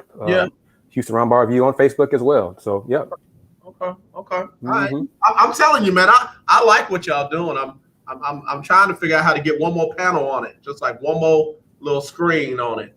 Like, hey, y'all, what y'all doing? I'll be the silly one. Y'all wouldn't know what to do with me. Like, oh, Lord. Well, that's why, because initially it was 3 folks talking sports, but it changed to folks talking sports because we may have 2, 3, 4 people on, 5, whatever. Had a guest on from the Daily Cougar, James Mueller, on Sunday. Had 4 people on to try to, put it out here for you as well. I mentioned it during Sunday's show. Invite to the student journalists at Rice, TSU, HBU. You want to join, talk about the sports one specifically, but you want to come on the show, talk about those school sports teams, feel free. Just hit me up on Twitter or whatever, male, female. If you know sports, let's talk it. Hey, yeah. I'm just paying it forward for those who help me. I'm doing it, trying to help y'all as well. And I like that, man. We the only way we're going to get there is if we pay it forward. The only way we're going to get there, because I'm telling you, out of all the things that Bezos said the other day was that he was building a highway to space. Because if somebody wanted to get there right now, there's just no, unless you tied with NASA, there's just no getting there. So he's literally trying to build a path for somebody behind him to come and get us all the way where we might need to go one day. So that part I wasn't too mad about. Some of the other stuff was. But brother, real quick, before we get to the questions, I was thinking about this right before we went to the break. Coach K, face of college basketball. Did they have a problem pronouncing his last name so much so they call him Coach K? Nah, you're right. Yeah, you're right. Coach K, Giannis. You know who we're talking about. Yep. Okay, next. I agree. I agree. Let me throw this one out. So let's see. This is Mike A. What's up, Mike A? Mike A says, ask Kris about the rumors on Dame Lillard to the Houston Rockets. Talk about that. You know, I already know Dame wants to go to a contender. Does he have a no trade clause? Can Portland do something crazy like trade Dame to a team he don't want to go to? I mean, if they want to alienate themselves from the rest of the NBA even further, they could. I mean, I think Dame has tenure in the league that he should have a no trade clause in his contract. The 4 years extension is about to kick in. Okay. But your first point, Dame wants to go to a winner. Right. Rockets ain't a winner. Not yet. Rockets are not a winner. Right. So when a friend of mine sent that to me, he's like, "Man, we think about any truth to these rumors." I'm like, "Man, that's clickbait. That's clickbait. Why would Dame want to come to the Rockets?" Yeah. And who do the Rockets have the Blazers want? Somebody was talking about all the picks that they got in the first round and Eric Gordon. And what does that do for them right now? You ain't got to trade Dame right now, especially the Rockets. Yeah. Teams do dumb stuff, history of that. But why would you trade him to the Rockets? Yeah. The Rockets aren't going to win for the next 2 years with Dame. Okay, Dame and C. Wood. What else? Yeah. Yeah. That's not a championship caliber team. Yeah. I am of that mindset. If the Rockets are going to truly rebuild. Yes. Dame, that's what Rafael Stone said. See, if something like that happens, that's Tillman talking. I got you. Okay. That's what that is. Okay. And the headlines of teams, Rockets are in pursuit of pursuing Dame. So is almost everybody in the NBA. Yeah. Who would not want a superstar? I got like Dame Lillard. I got you. Come on, that's clickbait. The other question came in about another point guard, former Houston Rocket, Russell Westbrook to the LA Lakers in a possible trade.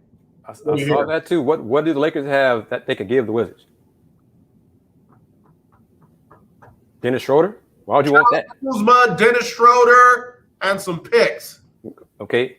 The Lakers late first round picks. Why would I want that on the Wizards? Not to say they won't. Like I said, dumb teams do dumb things all the time. That's why they're dumb. That's why they keep losing. Yeah. Well, Washington, man, surprisingly got into that number 8 spot. Like you said, why would they give up Westbrook, who was very instrumental in getting them there, for a Kyle Kuzma, Dennis Schroeder, and God knows what else? Now, as we've seen recently, if a superstar demands he wants out, then that team should do their best to maximize their return. I got you. But Russ and LeBron, how's that going to fit? Look, Russ needs the ball like we need air to breathe. Russ can't flourish without the ball in his hand. Yeah. He tried to do it here in Houston. And what happened there? It was a little rocky. Would LeBron say, Russ, you dominate the ball now, man. You got it. I just want to score from the post and, take a break. It's your world, man. You run the show. Probably not. Okay, it's AD, Russ. It's your world, man. It was my world just 1+ year ago, but now it's your world, man. I'm younger than you, but it's your world now, man. Yeah, you go ahead and do that. Look, this is where all y'all who tell me those triple doubles don't mean a whole lot. You let Russ get with AD, LeBron, can dish that rock like that, can drive and do some kickouts and put some pressure in the paint. Oh, yeah, and by the way, get some extra possessions, rebounding the ball. You telling me that wouldn't work? That might not work? Kickouts to who? Who gonna make threes for that team? LeBron and AD can hit threes when they open. At a 40% clip? About 35. Okay. Hey, like I said, the Wizards want to take back less and get rid of Russ. Okay. I got the package. Here it is. It's Kuzma, it's Schroeder, and Caruso. And a pick or two for the next year. I'd hang up the phone in your face. You know what? It hurt my mouth to say it. It was like, nah, get off my phone. And Dennis is going to get a reality check for the money demands that he's going to be seeking this offseason. Man turned down $20 million a year. Turned down $20 million a year? You ain't that good, bro. Yeah, let me scroll down because somebody asked a question about something like that. Here it is. So how much money do you think Portis and Connaughton made for themselves after these finals? Bobby made himself more money than Connaughton. And Bobby is a role player. Mm-hmm. But he now has a ring. So now if he wants to get paid, that's on him. If the Bucks come to him and say, yo, man, because of salary cap restraints, we can only offer you $10 million a year. I take that. Okay. Because he has a chance to win another ring with Milwaukee. Now, if he wants $15, $16, $18, $20 million somewhere else, and he's good with one ring, get that money. Okay. But if you want to get more, stay where you are. But now Kris Gardner, Houston Roundball Review, joining us on the lunch break. Throwback Thursday, it's when we normally have him on, questions coming in. Let me ask one. Didn't we see that here with a guy by the name of, Robert Horry, who seemed to always find the right place to land to get another ring and another ring and all the way up to, I can't get my fingers in the thing. 7 rings, but how much money did he get? That part, I don't know. See, it's not. Robert went to play with Shaq and Kobe. Robert, he picked and chose what his best chances to get rings were. Okay. Sometimes that was not huge paydays for him. Okay, I got it. So it's on Bobby. If Bobby, if he decided to go to the Lakers, healthy Lakers squad is still a top team. Yeah. But if they say, hey, man, we can only give you $10 million a year, you want that? Okay. But if he decides to go to Cleveland because they can pay him $25 million a year, okay, well, now you just want to get paid. Yeah. You don't want to get a ring. And I got you. So he's got a choice between chasing money and chasing rings. In my mind, yeah. Yeah, I got you. All right, so let's take Milwaukee and Phoenix off the table for a second. Just for a second. Give me a team that you think will be a surprise. It's early. We don't know who's going to go where draft-wise. But a team that is literally just a player away to be the next Phoenix or Milwaukee. East and West for me. Utah could be if they got some more athletes on the wings. Yeah. So I go Utah in the West. In the East, Philly. Okay. Yeah, Philly. They improve. They get something of quality for Ben Simmons. Philly. Yeah, no doubt about that Philly one. The other team that I guess I'm curious about is Atlanta. What else does Atlanta need to get over the hump and be that surprise? Are they technically a small market? Be that next surprise, small market, medium market team? I would say so. And NBA wise, we're in the New York and LA are the major markets, and everybody else is Chicago is a major market, and then everybody else is small compared to them. Atlanta needs backup for Trae Young. Okay. They need some experience on the wings. They need health because one of their people was out, had shoulder surgery yesterday. He'll be out 6 months. So they're starting off behind the 8 ball, with injuries. So they need health. Like every team needs to be healthy. Yeah. But yeah, backup for Trae. Well, one, re-sign John Collins. Okay. Because he's going to be restricted free agent. And John Collins, a choice. Do you want to get maximum dollars from somewhere else? If the Hawks say we can only pay you $18 million per, but as an example. Yep. And somebody else can pay you $22. Well, You got a good thing here in Atlanta. Right. You know you do. Right. But those extra $4 million somewhere else, is that going to be enough for you to go somewhere else? That may not be a good thing. Those are those Chandler Parson contracts where another team offers him so much money that his original team is like, we're not fooling with that. And now you got him out there on this crazy contract. And, we saw what happened with Chandler. But anyway, that's one of the surprise teams out there. Let me throw one more out at you here locally. And somebody had brought up the Dallas Mavericks, if they thought that they could have a run like Phoenix had, if they can truly get some health and some help. Yes. And that probably does not involve Porzingis. Wow. Because health, I'm not sure he's going to be healthy. And now, because of his injuries, I'm not sure what production he can bring for you game in, game out to help Luka. Luka needs help. Luka's a great talent, but he needs help. He needs more help than what Porzingis can give. So, Dallas should be in the trade market. I think Dallas may have some, money to spend. But again, every player has to decide what they want to do. Do they want to maximize their earnings, which is they can do that, or do you want to make good money but maximize your chances to win a ring? Yeah, there's two different things. Yeah. And I will be mad at you either way. Right.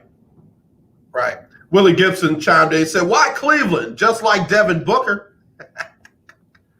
I was just thinking of a bad team that's struggling. I could have said the Pistons, but they don't have enough money to make any offers like that. So that's why. That's all. Let me take a real quick short break, and then when I come back, got a couple more questions that have come in. Kris Gardner, Houston Roundball Review, joining us. I'm about to start calling you the professor. Kris Gardner, Houston Roundball Review, coming in, giving us class on the NBA and more right here on the lunch break on the legendary KYOK and the all-new 92.3 FM. We're streaming live on KYOKradio.org.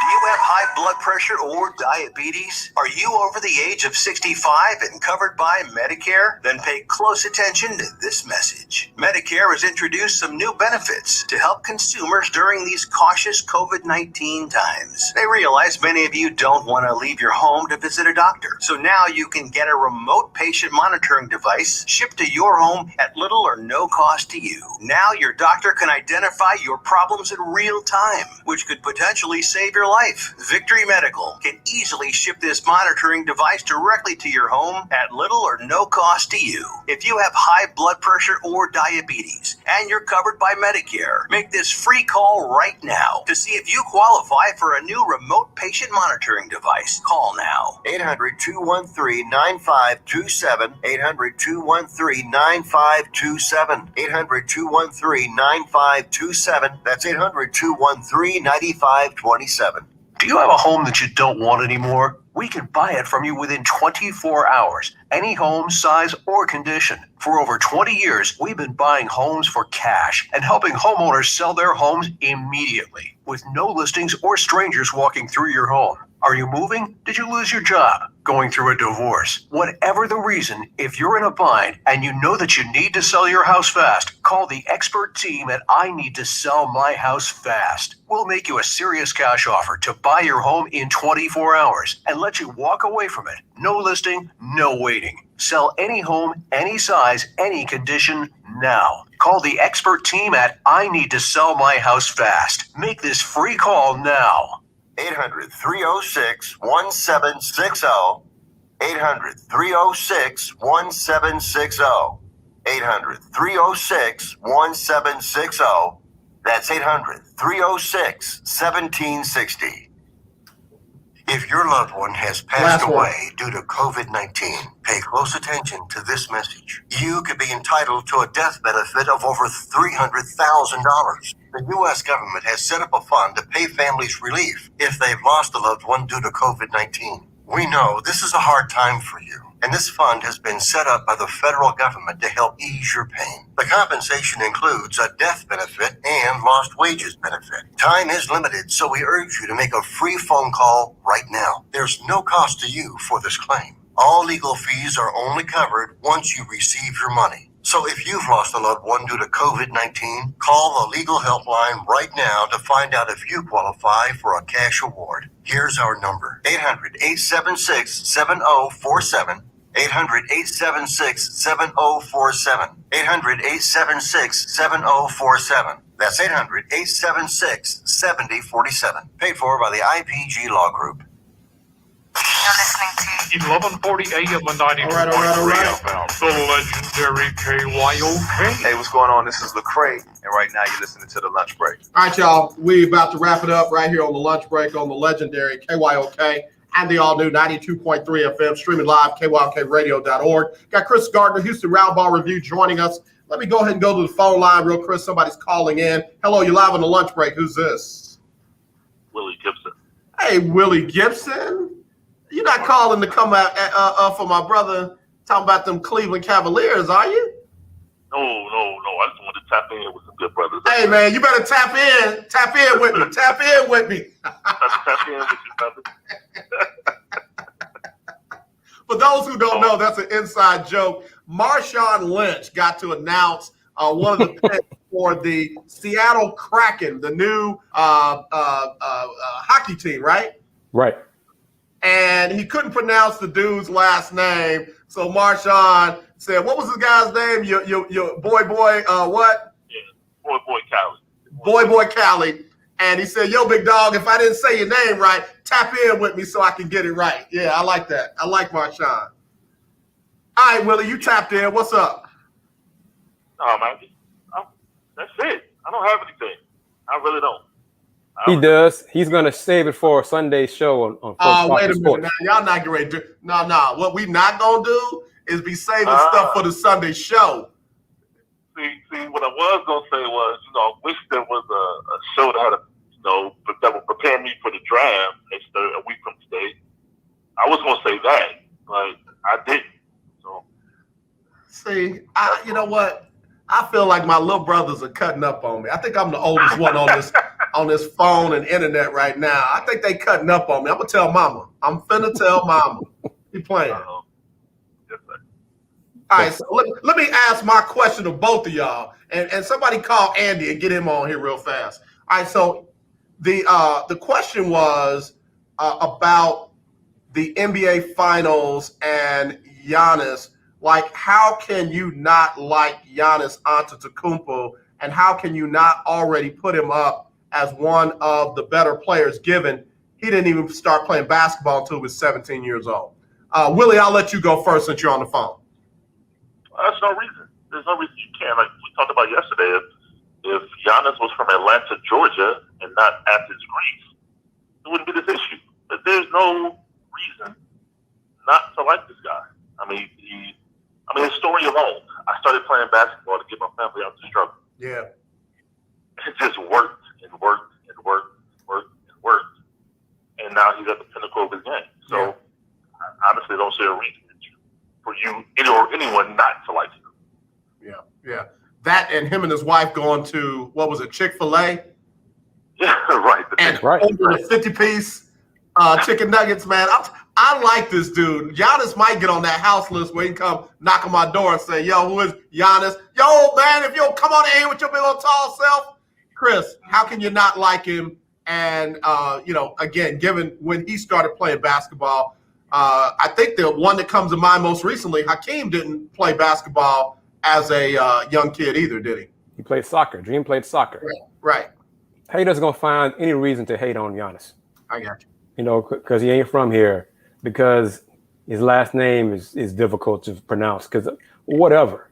Haters find anything to keep them going. That's how they go through the day, is find a reason to hate on somebody. Hating on somebody successful. That's what they do. Giannis is a great guy, hard worker. He should be what some of those folks who claim that folks that look like us don't do. Yeah. We don't work hard. We don't put in the effort. We don't do this, that, and other. Well, Giannis does all that. Yeah. How do you think James Harden is feeling right now, given his comments about Giannis in recent history? He might be a little swole. I know some of his supporters they sure have been quiet lately. Some of them supporters are in Houston and in Houston media as well. But I digress on that also. I may save that for another spot on Folks Talking Sports, because, you know, I'm not afraid to hold my tongue, but I don't want to mess my man AJ show up here like Bruh, that. You can't mess this thing up more than I already got it. Tell him, Willie, you can't mess this thing up more than I already got it right now, bro. So, and Willie, I'm gonna throw to you. What do you think Drew Bledsoe is feeling? Not Drew Bledsoe, Eric Bledsoe is feeling like right now? Listen, not just Eric Bledsoe, the Pelicans. This is the second year in a row they've traded a player and they won the chip. Yeah. AD and now Drew. Yeah. So yeah, there's gotta be salty down there. So if I'm New Orleans, I know we know how to pick talent. We just gotta learn how to keep talent. Exactly. Brandon Ingram, you're on the clock. Yeah. Brandon Ingram to the Blazers. I saw that this morning. Yeah. For Dame. Yeah, I saw that. Okay. He's been rumored to Cleveland for the last 3 months. Yeah. So, if I'm Cleveland, I'm rumored with everybody, doggone it. I'm rumored with Giannis. I'm rumored with Durant. I'm rumored with everybody right now. Let me ask you, again, I want to go in a whole different direction because I just saw this one down here. We've talked about Texas and Oklahoma going to the SEC from a football perspective. Why would that be a good thing from a basketball perspective? Isn't the Big 12 the conference to be in from a basketball perspective? Kris, I'll let you go first. Without question. But football makes college sports go around. Football makes everybody money. Football is the king. That's it. Heck, from a football perspective, I'm not sure why Oklahoma would want to leave their kingdom of reigning in Big 12 football for years to being second, third, fourth, year in, year out in the SEC. Yeah. That shows you how much money they believe they can make in the SEC, the superpower SEC of 16 teams, that they would be okay with not being the king in the Big 12. Well, like Pookie said and New Jack said, be calling me, man. It be calling me. That money be calling me, man. Willie, I'll ask you the same question, but I want to throw one more on you. Shouldn't Chris Beard be the one to win it all for UT if he's in the SEC versus having to go through Kansas and other teams in the Big 12? great question. Yes, because Kentucky's on its way down. SEC basketball. I mean, Alabama's coming, but they're nowhere near the talent level and the number of the gauntlet, if you will, that you would have to run through the Big 12. So yeah, absolutely, Chris Beard should be looking at that from that perspective. And I given he's in his first year of head coach at UT, but supposedly now this dude, you can pour a glass of water down and he'll walk on it. So Chris, I mean, 5 transfers, if I read that right. 5 or 6 transfers. That's what he does. Not transfers, but coaches are leaving staffs to come and work for Chris Beard. So Chris, tell me why UT shouldn't be on top of the SEC automatically when and if they enter into the to the SEC. Because I mean, yes, they're down. They were down by their standards, this season. But Kentucky is still Kentucky. Kentucky is still Big Blue. LSU got money too, and LSU has ways to bring in talent. Alabama has ways to bring in talent. There's a lot of teams in there. The Longhorns football is proven that they can be mediocre in a conference that they're supposed to dominate. Longhorn basketball can do the same thing in the SEC. I don't care about Chris Beard. SEC is different. Okay. It's going to happen. It just sounds like it's going to happen. It really sounds like it. What I read before joining you today was the justification about the Longhorn Network. Now check this out. The Longhorn Network, UT will give it up as a goodwill gesture to join the SEC. That shows you how much money is involved in this, man. Listen. We ain't going to be counting change. I'll just say it like that. We ain't going to be counting change. So it's going to be interesting to see. Another reason why I want it, and y'all can chime in on it, is because the SEC, Kris, you sent this to me, is starting to rumble about not wanting to be governed by the little old NCAA anymore. I tear it all up. You know me, tear it all up, set it all on fire. Willie, what do you think? The SEC becomes a mega conference and no longer governed in some ways by the NCAA, what would that look like? Oh yeah, it's going to happen. It's going to look like it's about to happen very, very soon. Because once that happens, then the ACC, the Big Ten is coming.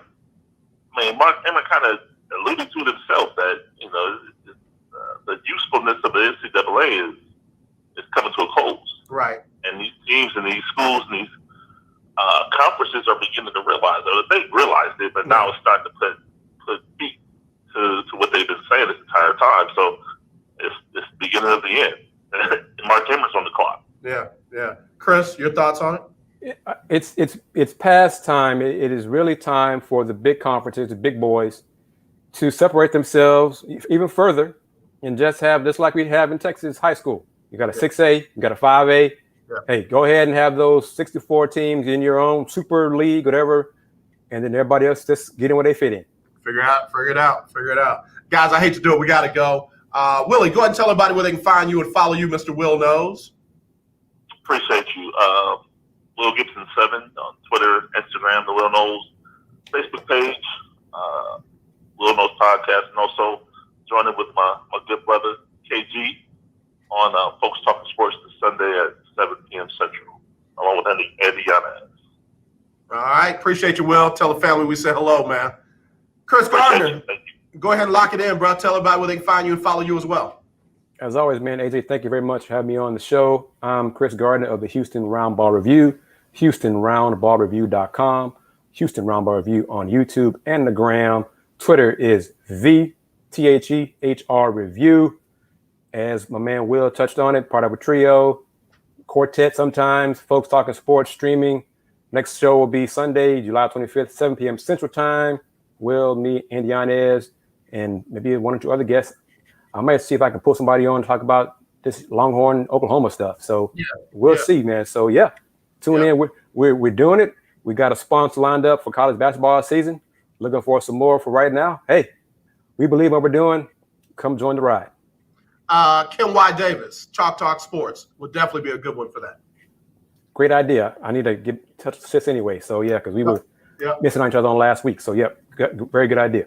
Hey, brother, we're all in this together. Love you, man. We'll talk to you later. Tell Mama I said hello. Tell Sis I said hello. And come up with another song for you to sing for us in the coming days. I got some songs. Boy, what was it, a few days ago this week? Some videos I saw from the 90s. Man, I was singing. I was in pristine form, man. I was proud of myself. Hit the high notes, everything, but I was rolling. I had a flow Next time going. you get in that flow, hit the video so we can get the footage. I need to do better with that. Andy tells me I need to do better with that. So, All right, man. Houston Roundball Review. Local name, national perspective. All right, brother. Be safe out there. Thank you, man. Love you.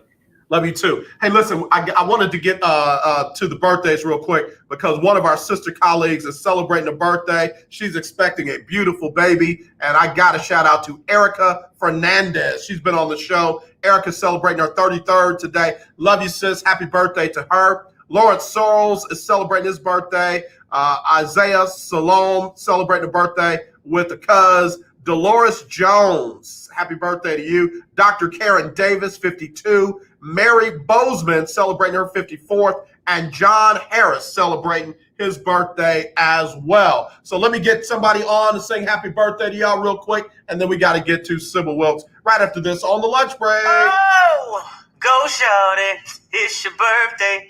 Ooh, it's your birthday. Go shawty, it's your birthday. Today's your day. Happy birthday to you. All right. Appreciate you. And happy birthday to all y'all. If you got a birthday for tomorrow, for either tomorrow or the weekend, hit me up. 281-453-1000, 281-453-1000, or you can text me. You know the deal. All right, let me get Sybil Wilkes on here. As always, let's not be divided. Let's be united. I love you. There's nothing you can do about it. Y'all wear your mask where you're supposed to. Wash your hands like you're supposed to. Consider getting vaccinated. And when you see that racism or bullying, kill it. Not the person or the people, just the racism and the bullying. You can do it. We can do it. We'll be better for it. All right, y'all. Y'all take care. Again, here's Sybil Wilkes right here on the lunch break on the legendary. It's Sybil Wilkes with what you need to know. 2 weeks after the assassination of Haitian President Jovenel Moïse, the country has a new prime minister. Dr. Ariel Henry, who was designated prime minister by Moïse before he was slain but never sworn in, will replace the country's interim prime minister. The neurosurgeon was inaugurated to lead Haiti through the formation of a new government and mounting civil unrest. Dr. Henry stated that his main goal is to hold elections within 120 days.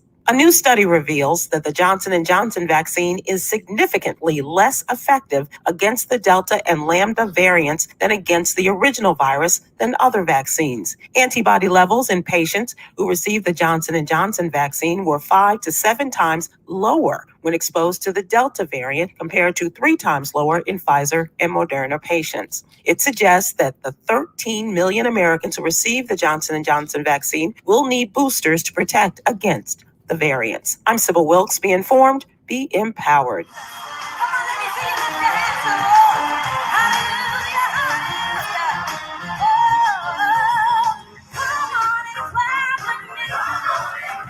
All right, y'all. Just wanted to, again, thank y'all for tuning in. Thank y'all for supporting. I want to thank Nate Griffin. I want to thank Kris Gardner. We'll definitely want to thank Willie Gibson and all of you all. As always, not this, definitely this. I love you. We'll see y'all tomorrow. Big love. Big shout out to Alabama A&M, SWAC champions for 2021. We'll see if they can do it again. Y'all take care. We'll talk to you tomorrow. Freestyle Friday.